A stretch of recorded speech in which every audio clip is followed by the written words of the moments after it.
ధనుసు రాశి వారు రథసప్తమి సందర్భంగా సూర్య భగవానుడి ఆశీస్సులు ఎలా పొందాలో ఈ వీడియోలో సవివరంగా సంపూర్ణంగా క్లుప్తంగా తెలుసుకుందాం.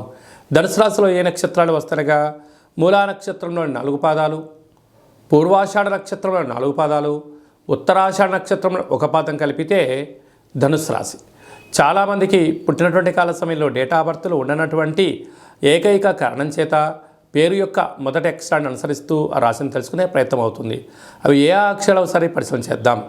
ఏ, యో, బా, బి, బు, ధ, బా, డా, బే అక్షరాల వారందరూ కూడా ధనుసు రాశి జాతకులే.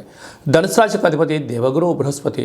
వీరికి సూర్య భగవానుడి యొక్క ఆశీస్సులు చాలా కావాలి. ఎందుకనగా నిత్యము ఏదో ఆలోచన, నిరంతరమైన శ్రామిక జీవులు. ఒక గుర్రం ఎంత వేగంగా పరిగెత్తుతూ ఉంటుందో ఇలా దేహము, మనస్సు, ఆత్మలన్నీ కూడా వేగవంతంగా ముందుకెళ్ళాలి. అందరికన్నా ప్రతి ఒక్క విషయాన్ని నేనే ముందు తెలుసుకోవాలనేటువంటి మనోధైర్యంతో వెళ్తుంటారు.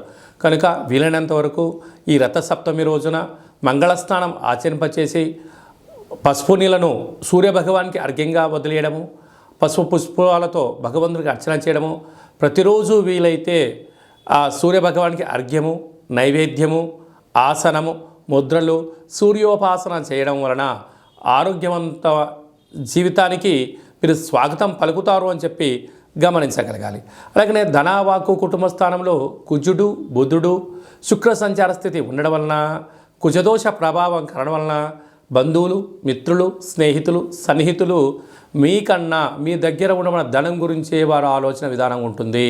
మీరు ధనం ఇస్తున్నంత వరకు మీరు వారి దృష్టిలో దేవుడు, దేవతతో సమానం. ఏ ఒక్క రోజైతే డబ్బులు ఇవ్వడం మానేస్తారో మీరు వారికి దయ్యంలా కనపడడం, వారే మీకు శత్రువులు అవడం, మిమ్మల్ని వెన్నుపోటు పడవడానికి కూడా వాళ్ళు ఏ క్షణం కూడా ఆలోచించరు అని గుర్తుపెట్టుకోవాలి.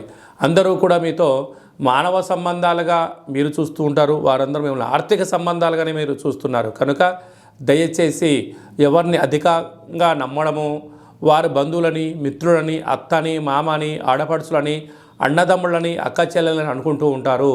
కనుక వీలైనంత వరకు ప్రశాంతంగా ఉంటూ చిరునవ్వుతో కాలం గడుపుతూ ఈ గడ్డు కాలాన్ని నెట్టు వేయడం చాలా మంచిదని చెప్పి మీరు గుర్తుపెట్టుకోగలగాలి. అలాగనే తృతీయంలో ఏడాది తర్వాత రవి చేత శని భగవాన్ కలిసి ఉండడం వలన తల్లిదండ్రులే, అన్నదమ్ముళ్ళే, అక్కా చెల్లెళ్ళే, పార్ట్నర్షిప్ వ్యవహారం చేసే వారితో కొద్దిపాటి భేదాభిప్రాయాలు చాలా అధికంగా ఉన్నాయి. తస్మాత్ జాగ్రత్త. అర్ధాస్తమ రాహు మనశ్శాంతి లేకుండా చేయాలని చెప్పి మిమ్మల్ని కొందరు పనిగట్టుకొని తిరుగుతూ ఉన్నారు. పై అధికారులు, సహ ఉద్యోగస్తులు ఉన్నారు.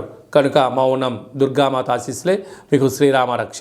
సంతాన స్థానంలో గురు సంచార స్థితి ఉండడం వలన పిల్లలు, చదువులు, అభివృద్ధి మీరు ఎంత దృష్టి పెట్టినా వారిలో కూడా మార్పు కావాలని చెప్పి మీరు ఎప్పుడైతే అనుకుంటారో అదే మీకు విజయానికి నాంది అని చెప్పి మీరు గుర్తుపెట్టుకోవాలి.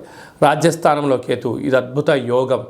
మీ యొక్క దూరపు చూపు, మీ ఆధ్యాత్మికత, మీ సలహా సూచన మీకు మంచిదా యోగదాయకం. అలాగనే సాఫ్ట్వేర్, హార్డ్వేర్ ఉద్యోగస్తులు, యానిమేషన్స్, క్రియేటివిటీ రంగాలు, యూట్యూబ్ ఛానల్స్, న్యూస్ రీడర్స్కి, వ్యవసాయ సోదరి మండలకు, డాక్టర్లకు ఇది చాలా మంచి కాలము అని చెప్పి గమనించాలి.